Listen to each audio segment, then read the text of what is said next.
Selamat pagi semua, selamat pagi Serudi dan teman-teman. Semoga kita semua dalam keadaan baik. Pada kesempatan kali ini, kami dari kelas IR 232 SP kelompok 5 ingin mempresentasikan chapter 11 yang berjudul The International Monetary System.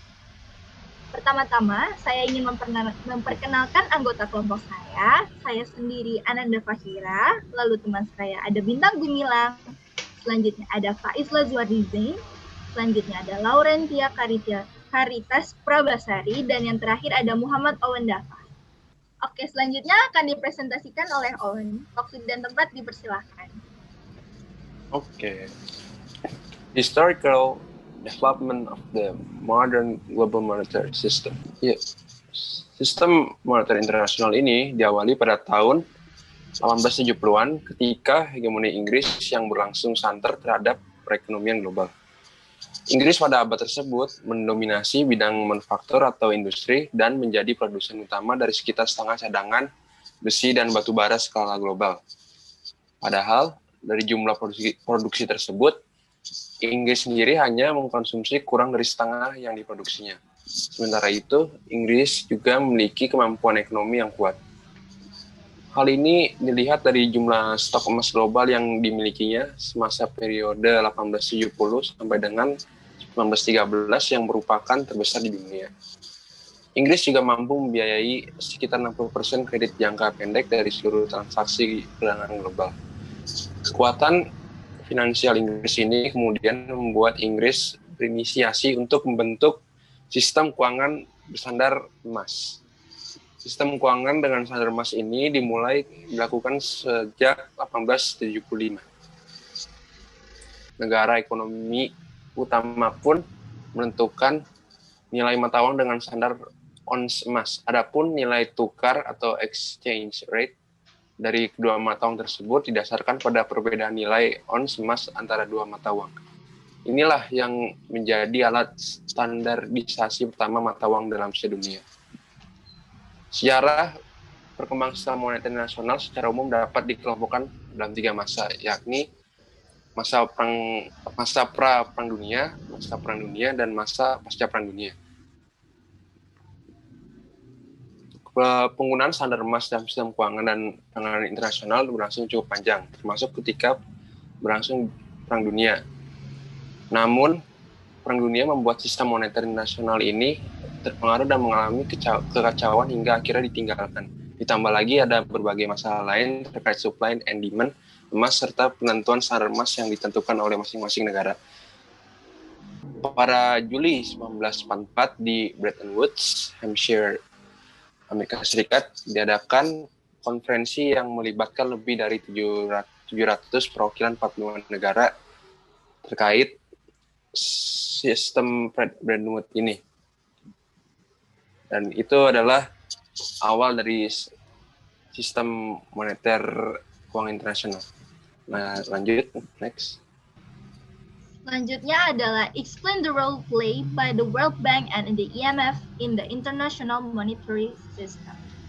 Seperti yang kita tahu, IMF, International Monetary Fund, dan juga Bank Dunia dibentuk pada sebuah konferensi internasional yang diadakan di Bretton Woods, seperti yang telah disampaikan oleh rekan saya tadi, Owen. Nah, pada tahun ini Amerika Serikat menyelenggarakan konferensi ini untuk membentuk suatu kerangka bagi kerjasama ekonomi dan pembangunan mengarah pada perekonomian global yang lebih stabil dan sejahtera. Sementara tujuan ini tetap menjadi hal utama bagi kedua lembaga. Pekerja kedua lembaga ini terus berkembang sebagai respon terhadap perkembangan dan tantangan ekonomi baru yang dihadapi pada dunia masa kini. Jadi, tugas utama IMF atau International Monetary Fund adalah untuk mempromosikan stabilitas dalam sistem moneter global. Selanjutnya, fungsi utamanya adalah untuk memantau perekonomian di 189 negara anggotanya dan kegiatannya disebut sebagai pengawasan ekonomi yang terjadi baik di tingkat nasional maupun global. Selanjutnya adalah tugas dari World Bank atau Bank Dunia. Yang pertama adalah mendorong pembangunan ekonomi jangka panjang dan juga memberikan pinjaman jangka panjang. Biasanya, Bank Dunia ini mendorong pembangunan ekonomi jangka panjang bagi negara-negara yang menurut mereka masih membutuhkan advice atau masukan dalam menata ekonomi mereka. Biasanya terjadi di negara berkembang. Dan juga Bank Dunia ini memberikan pinjaman jangka panjang untuk negara-negara berkembang juga. Next. Nah, peran IMF dan World Bank dalam International Monetary. Yang pertama adalah koordinasi tingkat tinggi. Yang dimaksud dari koordinasi tingkat tinggi adalah biasanya IMF dan World Bank mengadakan pertemuan tahunan yang IMF biasanya diwakili oleh Dewan Gubernurnya. Nah, para gubernur ini berkonsultasi dan memaparkan pandangan negara masing-masing atas berbagai isu di bidang ekonomi dan keuangan internasional pada saat itu. Dewan Gubernur pada saat itu menentukan bagaimana sih cara menangani isu-isu ekonomi dan keuangan internasional yang menetapkan prioritas bagi kedua organisasi ini.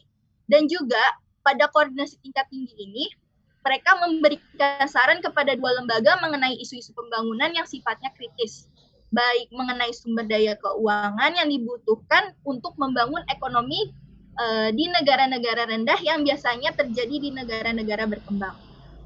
Selanjutnya adalah konsultasi manajemen. Yang ketiga adalah mengurangi beban hutang. Di sini IMF dan World Bank terus berupaya untuk membantu negara-negara berpenghasilan rendah untuk mencapai tujuan pembangunan mereka tanpa menimbulkan masalah hutang di masa depan. Biasanya yang mereka bantu itu balik lagi adalah negara yang berkembang. Selanjutnya adalah mengetaskan kemiskinan. Dinilai dari stabilitas keuangan, IMF dan Bank Dunia juga bekerja sama untuk membuat sektor keuangan di negara-negara anggota untuk menjadi tangguh dan diregulasi dengan baik. Dan juga mereka mengidentifikasi kekuatan dan kerentanan sistem keuangan suatu negara dan merekomendasikan respon kebijakan yang tepat untuk mengatasi masalah ekonomi yang sedang terjadi di negara tersebut. Yang terakhir adalah nilai stabilitas keuangan. Seperti yang saya jelaskan sebelumnya, mereka juga akan menilai stabilitas keuangan dengan memantau bagaimana pergerakan ekonomi yang sedang dilalui oleh negara tersebut. Apakah mereka mengalami sesuatu hal yang memungkinkan IMF dan World Bank untuk memberikan dan membantu dengan memberikan solusi baik secara pinjaman ataupun masukan. Next. Berikutnya adalah compare and contrast the difference between a fixed and a floating exchange rate system. Nilai tukar tetap menunjukkan nilai tukar nominal yang ditetapkan secara tegas oleh otoritas moneter sehubungan dengan mata uang asing atau sekeranjang mata uang asing. Nilai tukar mengambang ditentukan di pasar valuta asing bergantung pada permintaan dan penawaran dan umumnya berfluktuasi secara konstan. Fixed exchange rate system merupakan sistem moneter di mana nilai tukar mata uang domestik dipatok tetap dengan mata uang negara lain atau harga emas dan tidak berubah. Pada fixed exchange ini nilai tukar mata uang domestik dipatok. Misalnya kurs rupiah terhadap dolar Amerika Serikat adalah Rp2.000 per US dollar. Yang kedua, floating exchange rate system merupakan sistem nilai tukar di mana penawaran permintaan di pasar valuta asing menentukan harga mata uang suatu negara. Dalam floating exchange, pemerintah tidak melakukan intervensi sama sekali di pasar untuk mempengaruhi nilai tukar mata uang domestik. Beberapa negara menerapkan sistem nilai tukar mengambang terkendali. Di bawah sistem ini, nilai tukar memang dibiarkan bergerak bebas, namun ketika terlalu fluktuatif, pemerintah akan berusaha mengintervensi agar tidak bergerak liar. Nilai tukar tetap juga cenderung bersifat tetap, tetapi dapat disesuaikan. Ini berarti bahwa pemerintah mematok mata uang mereka pada level tertentu, tetapi diizinkan untuk bergerak naik dan turun dalam pita yang cukup ketat. Katakanlah bertambah 1%.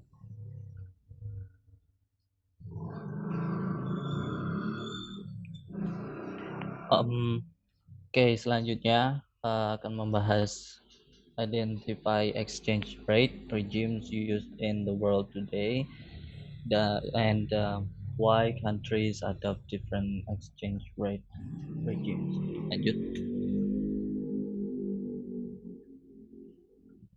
Lanjut lagi.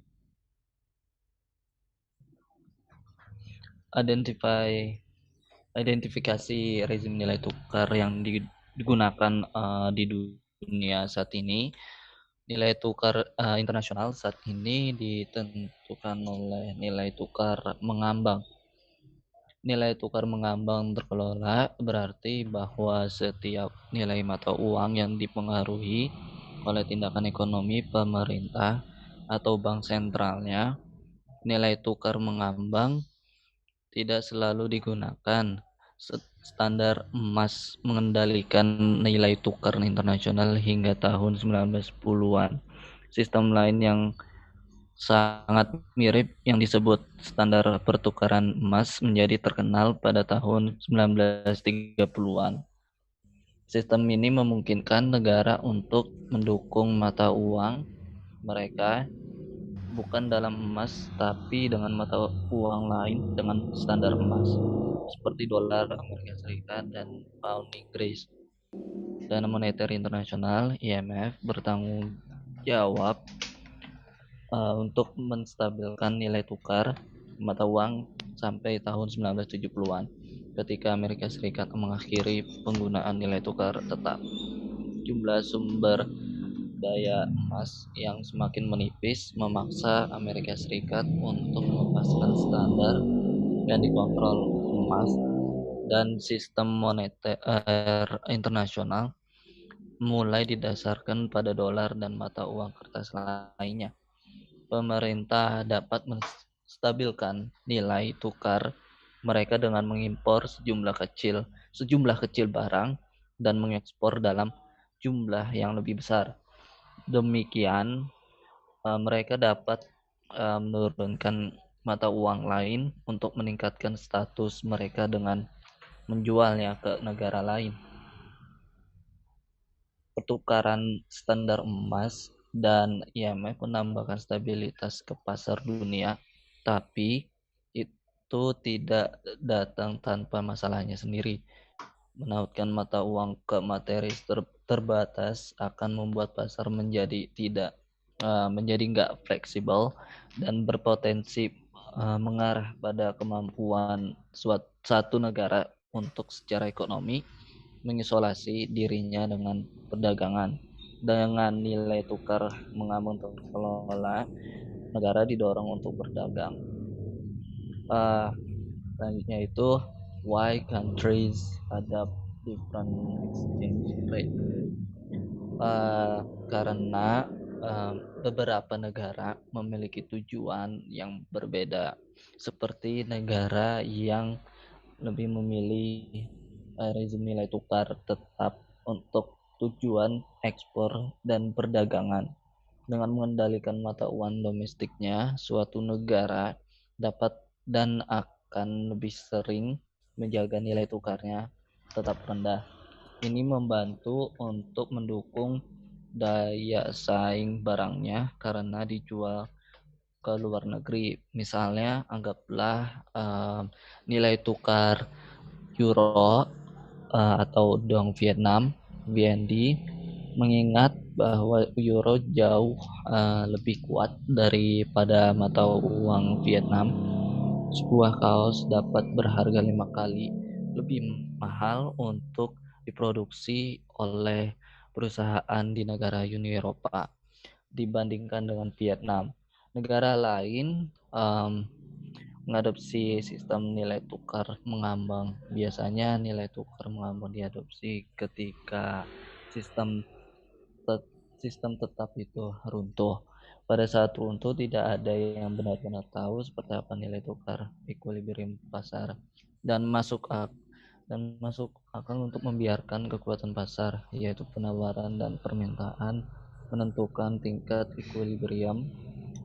Sistem nilai tukar mengambang itu adalah ketika suatu negara lebih percaya pada kemampuan bank sentralnya sendiri untuk mempertahankan kebijakan moneter yang hati-hati daripada kemampuan negara lain. Oke, selanjutnya. Oke, selanjutnya itu adalah understand the debate surrounding the role of the IMF in the management of financial crisis. Kemudian ada IMF Crisis Recovery and Responsibility. IMF bagaimana caranya dia mengrecover dan juga bertanggung jawab atas dana moneter internasional itu. Karena dana moneter internasional telah menjadi salah satu yang paling banyak lembaga internasional kontroversial dalam sejarah. Tanggung jawab mereka diperluas melalui keterlibatannya dengan serangkaian krisis ekonomi internasional selama 3 dekade terakhir. IMF terus mempromosikan target kebijakan pinjaman konvensional yang ingin dicapainya, seperti inflasi rendah, defisit anggaran rendah, dan hutang publik yang berkelanjutan. Bukti awal juga menunjukkan IMF sedang mengembangkan yang lebih fleksibel pendekatan manajemen krisis di negara anggota peminjam. Untuk menghindari krisis, suatu negara membutuhkan kebijakan makroekonomi yang baik dan sistem keuangan yang kuat. Kerangka kebijakan ekonomi makro yang baik adalah yang mendorong pertumbuhan dengan menjaga inflasi tetap rendah, defisit anggaran kecil, dan neraca berjalan berkelanjutan. Next. Ini adalah financial crisis in the post Bretton Woods era. Jadi ini adalah krisis keuangan pasca masa Bretton Woods itu dibentuk. Yang pertama itu ada currency crisis. Currency crisis itu sendiri adalah sebuah krisis mata uang yang sangat serius. Krisis ini juga disertai oleh serangan spekulatif di pasar. Kemudian yang kedua itu adalah foreign debt crisis. Foreign debt crisis ini terjadi karena ketidakmampuan debitur untuk mendapatkan cukup banyak pertukaran mata uang luar negeri yang melayani utang asing. Dan yang ketiga itu adalah banking crisis. Banking crisis ini juga bisa disebut sebagai fenomena ekonomi yang baru dalam sumber keuangan, karena banyak orang yang tidak normal mencoba untuk menarik uang mereka karena mereka tidak percaya bahwa deposit akan memiliki deposito untuk ditarik di masa depan. Oke, next. Kemudian ini adalah Asia Financial Crisis tahun 1997. Nah, negara yang terlibat dalam kasus ini adalah Indonesia, Thailand, dan Korea Selatan. Ini merupakan negara-negara yang bisa disebut sebagai macan Asia, karena krisis keuangan di Asia seperti banyak krisis keuangan lainnya sebelum dan sesudahnya. Dimulai dengan serangkaian penggelembungan aset, pertumbuhan ekonomi ekspor kawasan menyebabkan tingginya investasi asing langsung yang pada gilirannya menyebabkan melonjaknya nilai real estate, pengeluaran perusahaan yang lebih berani, dan bahkan proyek infrastruktur publik yang besar. Pinjaman besar-besaran dari bank menyediakan sebagian besar dana. Next. Kemudian adalah solusi bagaimana IMF atau Dana Moneter Internasional memberikan pinjaman terhadap negara yang terlibat krisis pada tahun 1997 tadi. Dana Moneter Internasional atau IMF memberikan pinjaman yang diperlukan untuk menstabilkan ekonomi Asia yang bermasalah. IMF memberikan pinjaman jangka pendek lebih dari 110 miliar dolar ke Thailand, Indonesia, dan Korea Selatan. Nah, sebagai imbalan atas pendanaan tersebut, IMF meminta negara-negara tersebut untuk mematuhi persyaratan yang ketat, termasuk pajak yang lebih tinggi, pengurangan belanja publik, privatisasi bisnis milik negara.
Oke, next.